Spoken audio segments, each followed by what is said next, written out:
ചെറിയ പൂവ് നമ്മുടെ ഓർമ്മകളിൽ വലിയ സ്ഥാനം. എത്ര വലിയ പൂക്കളുണ്ടെങ്കിലും എത്ര വില കൂടിയ പൂക്കളുണ്ടെങ്കിലും തുമ്പപ്പൂ ഇല്ലെങ്കിൽ പൂക്കളത്തിന് എന്തോ ഒരു കുറവല്ലേ.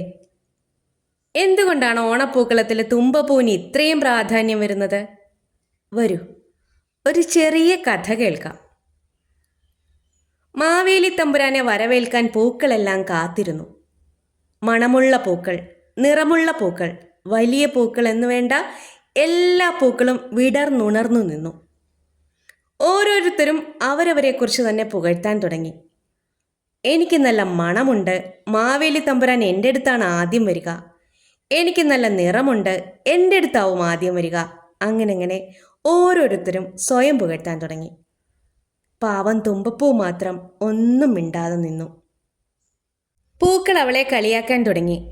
ശരിയാണ് അവർ പറയുന്നത്. തനിക്ക് മണമുണ്ടോ, നിറമുണ്ടോ, ഇതളുകളുണ്ടോ, എന്തിനും നല്ലൊരു ആകൃതിയുണ്ടോ?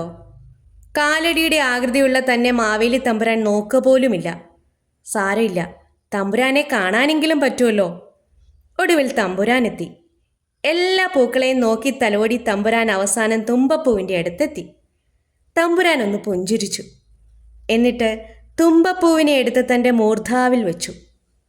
വലിയ പൂക്കളോടൊപ്പം നിന്ന പരിശുദ്ധിയുടെയും നിഷ്കളങ്കതയുടെയും പ്രതീകമായ കുഞ്ഞു പൂവ് മാവേലി തമ്പുരാന് പ്രിയപ്പെട്ടവളായി മാറി.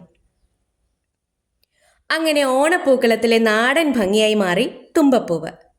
പൂക്കളമൊരുക്കുന്നതിൽ മാത്രമല്ല, ഓണത്തപ്പന് നേദിക്കുന്ന പൂവടയിലെ പ്രധാന ചേരുവ തുമ്പപ്പൂവാണ്.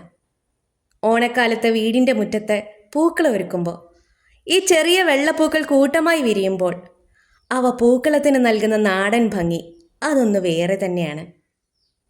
വീഡിയോ ഇഷ്ടമായാൽ ഒരു ലൈക്ക്.